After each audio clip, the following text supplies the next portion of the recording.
She turns off the television. Your daughter and her fiancé are here to see you, Mr. Rickson.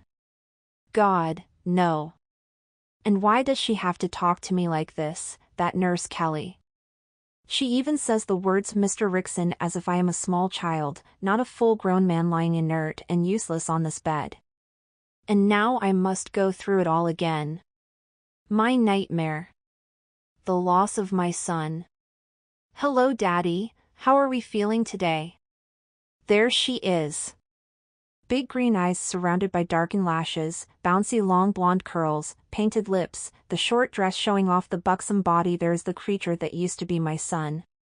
Kissing me on the forehead. I can smell the perfume and see right down the cleavage between my son's large breasts. I want to scream. But only a gurgle appears. I'm sorry that we haven't come to see you for a few weeks, but I have only just recovered from that little procedure I told you about. She wiped the dribble of my attempted scream from the corner of my mouth. It was more substantial than I thought, but everything is good now. Mark and I can now be married. There he is. Coming into view to take her hand. The author of my pain. Mark German. Dr. Mark German. Neurochemical engineer was how he described himself. Monster is a better description. If only you could get well and take me down the aisle. The woman who was my son had a tear in her eye. I felt a sudden sadness and I detected a tear in my eye as well. Perhaps because I could not doubt her feelings towards me. My son had never respected me, but now this person both respected me and loved me, even though I was hard to love. It was the one improvement in my life, being loved. But against that I had lost all hope for the future of my family and my company. My only child, the son who would carry my name and could have taken over my company, was now no more. I knew that already because in her excitement she could not spare me the details. He had already surrendered his testicles months ago, and that little procedure was the final operation. The operation that had been planned by German. It was he who had engineered the brainwashing of my son, the end of my line and my current fate, paralyzed and unable to move or communicate. She spotted the tear and shed a few more. Oh, Daddy, I know you can hear and understand. I know you want to be there for me. Then she turned to him and said, Mark. Do you think that the hospital could release him for the ceremony? Maybe we could put him in a chair or something? Do you think we could? It would mean so much to me, darling. Why don't you find Dr. Phelps and ask him? The monster speaks. I can have a chat to your father while you do. This is what I hate the most. Being alone with him. If only he would just kill me, but he has the opposite intention. Death will have no pain compared to living like this. Hello, Daddy. His whispered greeting is a threat. A threat of more torture to follows, surgery all done. Because your son had such a large schlong, there was plenty of material to work with. They were able to make the prettiest little vagina. Made just for me. Bastard. Bastard. Bastard. I can move nothing. I just need a little strength. Just enough to loop the plastic feeding line around his neck and throttle him. But I can't even move a finger. We got the all clear for sex on Tuesday afternoon. Guess how much sex we had had since then? Go on. Guess. I will count the blinks. No? Not blinking? Well, I will tell you, 14. I have fucked your son 14 times in about 4 days. She can't get enough of me. She is full of my seed and just wants more. Another tear now. Frustration. Anger. No rage. Rage without expression. Shit, shit, shit. We have not done anal since then. Just as well. It was getting a little messy with her needing a butt plug to keep her little back pussy closed. The front pussy is so much cleaner. Pink and moist. To be honest, I like the missionary position. She is just so pretty, especially when she is orgasming. Those blonde curls shaking about. Pretty little squeaks now. No male grunts escaping since the voice box work. He is checking my chart. You know what my situation is, you prick. Paralyzed. By you. Somehow. No blowjobs since the op, he continues. I am sure I can still count on those. She has an idea that my cum tastes like strawberries. Now I wonder where that idea came from? From you, fuck you.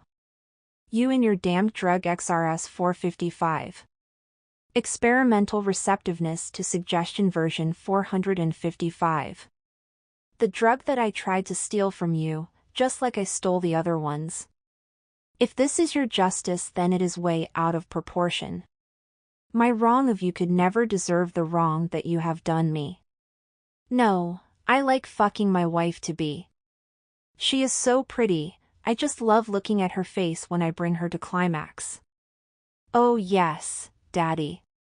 She orgasms at least twice every time. She is a sex machine. She squeals like a piglet. I can gurgle. I can gurgle and dribble. Make him clean up the mess. Oh. Look at the monitor. Blood pressure going up a little. But you'll never be able to set the alarm off. You are just so relaxed. But I'll tell you something to cheer you up. Something that might surprise you. So just relax a little. Bastard. Bastard. Bastard. Well, as you know, that this started by being between you and me. You son was just collateral damage in the war between us, as it were. But I have a confession to make. I am going to stop teasing you, because the unthinkable has happened. I have fallen in love. I did not think it would happen, but I have fallen in love with your daughter.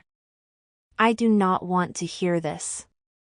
It makes it worse that he appears to be speaking the truth.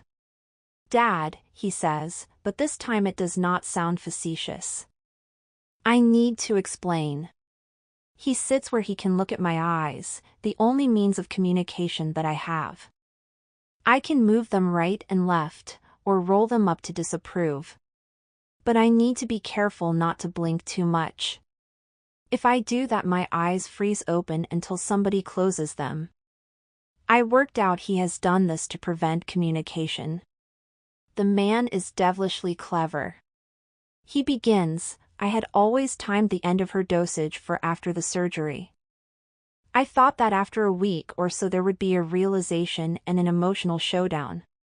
She would look at her body and say, "What happened to me?" but by then it would be too late. But as the day of snapping her out of this grew closer, I found that I dreaded it. I didn't want to lose her.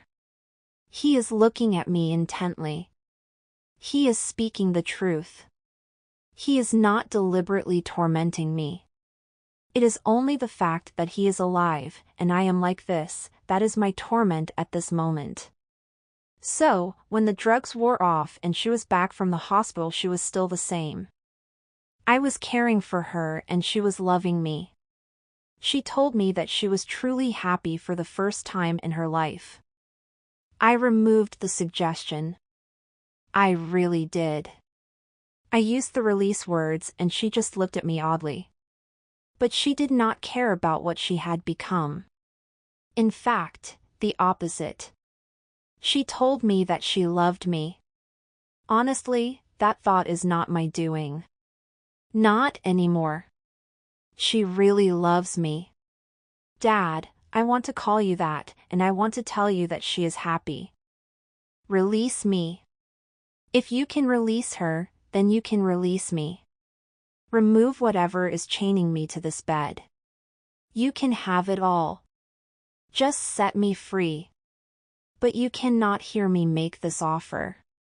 You have denied me the power to speak, so you cannot hear me if I apologize for my wrongdoing and promise you everything that you want. I might even consider keeping such a promise, if you free me. And I'm happy too. I love her. You know, she asked me to help her with dilation. I am not sure if you know what that is. The artificial vagina needs to be stretched with a dildo type thing. She winced at first, and I did too. It was as if I was feeling her pain. I think that is what love is. I feel what she feels. If you could feel a knife in my hand deep in your guts, then I would feel happy. The thought of you reaming out the place where my son's genitals once lay is disgusting. I said to her, if I have persuaded you to go down this path and you hate me for it, I need to know. And she didn't say a word. She just kissed me. It was the sweetest kiss I have ever had. Better than the first kiss from the first girl. And when it broke, that kiss, I looked into her pretty face and I knew that she loved me, and that I loved her.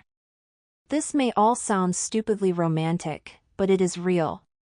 His hand is on my limp and useless arm. Please give her a chance. She loves you too. More than your son ever did.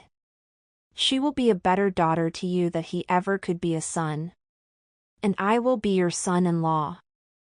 I will love her and provide for her, and we are planning children with a surrogate. With eggs from your family. You can be a grandfather. It is true that, except for her recent period of convalescence, she came to see me weekly, even more often than that, this new daughter of mine. My son might have come once. He would have seen that I was useless to him and he never would have come back. That much is true. Honestly, she is the nicest person that I have ever known. And I now know it is not my doing. Maybe it was always there, but this is who she is. She is kind and gentle, and so feminine. I like that. But she is also clever and spirited, and I like that too. Give her a chance. Can you do that? So, he is saying to me that my son is now free of suggestion affected by this drug, and she still wants to be a woman and his wife. Could it be true? Now here she is. Back in the room, smiling at me that pretty girlish smile. He speaks to her, sweetheart, I was just saying to Dad about how we have talked things through about the sex change, and I think he needs to hear it from you. Oh Daddy, she is about to gush. You have to believe that I am so happy to be a woman. I am not sure where it came from, but I know that I have made the right choice. The right choices, in fact. I am a woman and I am marrying the right man. My son's female arms are around him. They are now standing and kissing passionately. Her hand in his hair, with the engagement ring glistening. She breaks away tenderly, lingering close to him for a moment, and then she says to me, Daddy, we can take you to the wedding in a wheelchair. You can be there to share the day with us. It will be great. Mark's mother has agreed to escort you. I can see her excitement. She really is very pretty. This is no longer my son, so I need to accept the pronoun she. As she bends over to kiss me on the forehead again before leaving, a perfumed curl of her blonde hair brushes my face. Her loving eyes look at me. I just wish that I could smile at her. But I am paralyzed.